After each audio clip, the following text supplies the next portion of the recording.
everybody, to the Red Alert Report. And today we have our guest, Ina Rogatchi. Ina and her husband, Michael, are dear friends of our late founders, Pat and Jim Hutchens. Ina was instrumental in bringing Pat Hutchens' original artwork of the Auschwitz Album Revisited to Europe, including to Ukraine.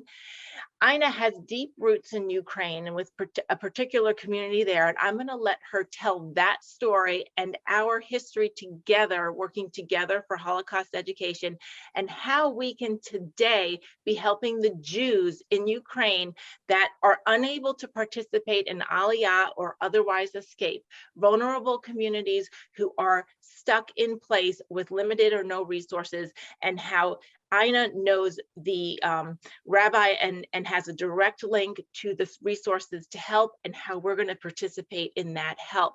Ina, please tell us or remind us of your history with Jim and Pat and the Jerusalem Connection, and then tell us about this community that you are so connected to and that we can participate in helping you help them. Thank you, Amy, very much. And thank you, everyone who will watch us.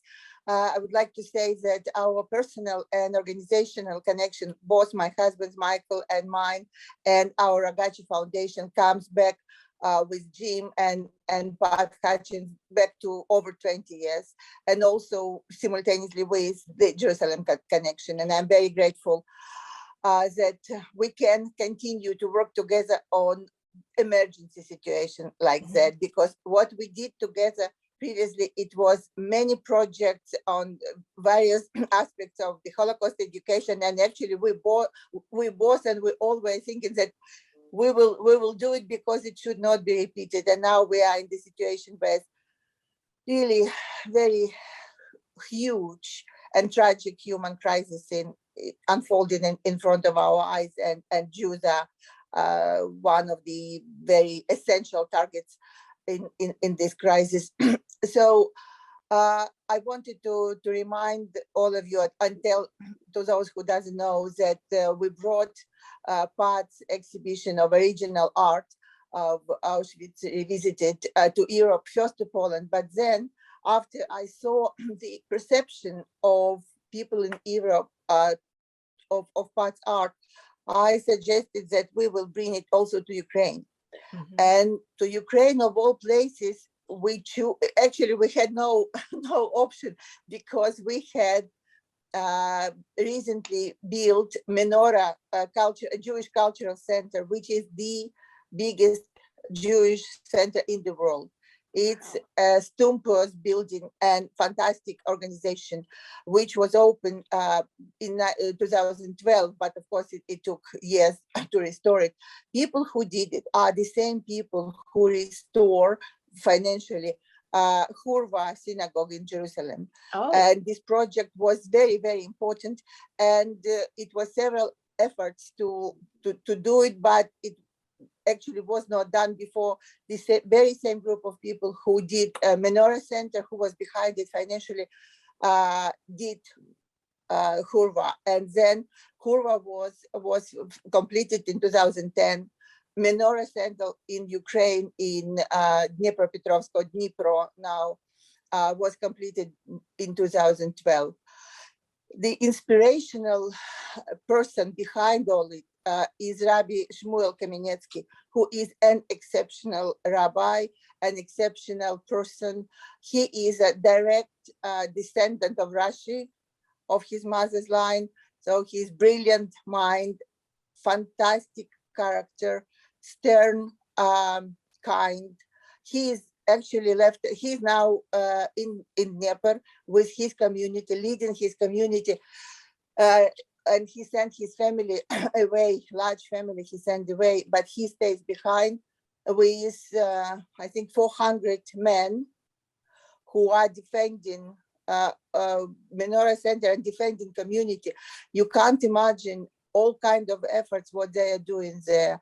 They organize, it's a huge center, very modern, beautiful, and they have a grand ballroom hall. So entire hall is now a depository of food and medicine and anything what's needed. So they were organizing it. Then there are shelters in the same center, many shelters, because they evacuated yeshiva and the place which was yeshiva now is shelter.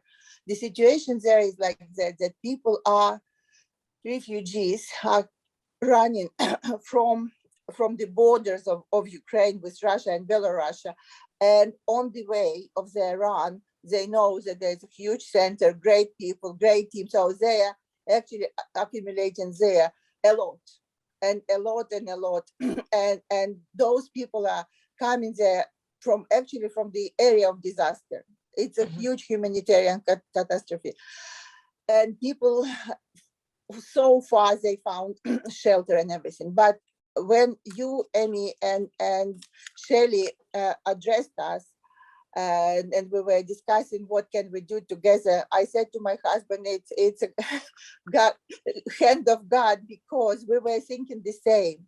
We were thinking about very well. There's a small orphanages, boys orphanage and girls orphanage. We are helping them at the time when we speak. Because they do, orphans always are most vulnerable ones. So, but they were evacuated. Okay, good. We are in touch with them twice a day, maybe more, and so we know what's going on. They have been evacuated. They are going through Moldova to Germany and then to Israel. It's very tiring journey. 5 days they were on the road, but so it's done. Then they evacuated yeshiva. So kids are evacuated. Then they evacuated those people who would like to go, who are afraid, who were afraid, who are fragile even psychologically. So I would say half of the community is evacuated. Community is 50,000 people. Wow. 50,000 Jews. And this was the city which always was very special, always was a very big Jewish population. There were 96 synagogues before. Wow. And you can see now, even today, you can see places where synagogues are staying just each next to the other, 3, 4 at the one spot, one quarter. And then it was, after 50s, it was 49 synagogues. Then it was none. But then historical synagogue, which they restored, it's huge, absolutely beautiful, very modern marble, and it's called Golden Rose. And it's also, it's attained building to that huge menorah center. So as I said, 50,000 people, half of them has been evacuated, children and orphans were evacuated. But what we do with those who were not evacuated and who cannot be evacuated, and there is a fantastic by its quality assisted housing building, elderly house, Beit Baruch. It started in early 2000s, and we always were helping them by all kinds of means. We were buying medicine, we were buying special equipment for physical exercises for advanced stage. Sure. We donated the library for them, we donated art for them. So we are keeping very close touch with them and helping them and know the situation there in detail on the ground. It's about 100 people. There are many of them 97, 92, 95. Wow. And they're taken very good care of, but they can't be moved under the circumstances. Right. And many of them bedridden. And so what will happen with, they are living in the special house. It's a separate building. Now is under protection. Okay. But nobody sleeps there. They have sirens day and night. People are afraid. And we were, so far, some of them were taken by not necessarily their own families, because many of them have no families or families left. So some of them, few, were taken by some people to spend some time with them. But actually they are in the care house because they do need 24/7 care. Correct. Yeah. So it's not easy for them to move around. Plus they need they need Yes, resources, they need items, they need food, they need water, they need medicine. exactly, exactly. Cold. So So what you're doing, we are, you have the contact on the yes, ground because you're yes, personally connected with this community and have absolutely, been for decades, yes, so that our network can contribute and we can get those funds directly to the resources. There's no yes. administration, there's I will explain, and so it goes this way. Always we are helping them, as I said, for over 2 decades. So it's Mhm. all very well experienced and set up connections. They do have bank accounts not in Ukraine. They Right. do of course have in Ukraine, but there are some which are not in Ukraine, and so it would be safe and quick, and it would be no middleman, no intermediary, because if it comes to us, we will directly send it to the Rabbi Kaminetsky, and he knows about it. We have discussed it, so it would be just basically one click operation, and then Right. we know what that money will be there. We also, when speaking with them, asking them every time, what do you need? So Right. they might tell us, but basically they of course they need money because then they can organize everything. Right. And they And can this buy is, the particulars. They can buy yes, in Europe yes, what they need to carry yes, in or transport in. And that's the yes, quickest, most tangible help, physical help to give these people. And the helpers need this access to exactly, resources and they're taking their time and energy exactly. and risk to help them. So I have to emphasize that of course there are several people who are in charge on different positions there, but we are in touch with Rabbi all our lives. He is a very close friend, as Jim and Pat were to us. It's Mhm. this category of people who you know that it's your family. So we always deal through him, with him, and they also have a special, I would say, organization in Israel, which just in case something happens, there's a backup. Okay. Okay. Backup of everything, backup financially, backup communicationally, so organizationally, everything. They sent a very good man who is a rabbi from Australia and who was there for over 20 years, who was responsible for both orphanages, and Okay. who is our colleague and friend, Rabbi Glick, Yossi Glick. He had been sent to Israel specifically to set up this backup organization. And we know Yossi also, he's like brother to us. So that would be all safe and efficient, most importantly. Exactly. And Efficient. we are incredibly grateful to you and to Shelly and to everyone who actually has, as it said in Torah and in Talmud, wisdom of the heart, because this is what it is. And so our viewers, what you all need to know is that we have set up a special link. It's on our website. I'm going to post it here for you to see.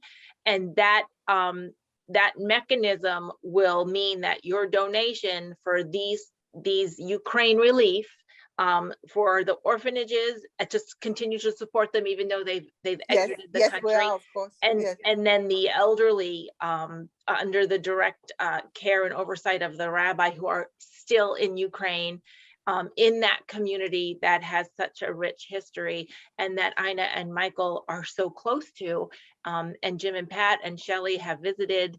And so we feel that this is important. I know a lot of organizations, and even our organization is still supporting Aliyah, but I feel like we felt the Lord was telling us that the folks in Ukraine, there are still a neglect. There's a little bit of a neglect for a publicity and for that yes, direct access to help the people. And that's why Ina and Michael are so important to us. We have that special relationship and trust. She is from that community, knows that community, and knows personally the rabbi and the organizations there that unfortunately are under attack right now. So that's why we want to share this with you. This is our big campaign for the next several weeks. As the news is changing and as hopefully for the better, we will continue to update that and make sure, and Ina will always make sure the resources are yes, going to the of need, course. because she can communicate with them in real time. What is the need at the moment? and that's our goal, and we're happy to support that and be a part of it. Ina, thank you so much for your time. Thank you. And please give our regards to Michael. I will. Thank you. And we're going to keep posting on our website and social media updates so that everybody is aware of what's going on. And this is your opportunity to be personally helping people that we know and love on the other side of the world. It's not just some amorphous fund that's in a big conglomerate. These are real people with real resource needs that we are going to fill as best we can. Thank you very much. Thank you. And just 1 second, I just wanted to thank also the creator, because we are doing it in just days before Purim. So I think it's also a hand of Lord and the creator. And I do hope very much, we do believe in Purim, all of us, and you and us. And I never waited Purim as much as I do this year. So I hope that it will be like extra motivation and extra help from the heaven to all of us to do it, what we need to do. That's right. Such a time as this, correct? True. Well, thank you again, everybody. Keep watching. I'll post again the links for you to help, and we'll continue to update everybody and stay in touch with Ina and Michael so that we can get the latest and greatest news. That will hopefully be good news, Lord willing. Thank you. Shavua Tov. Shavua Tov.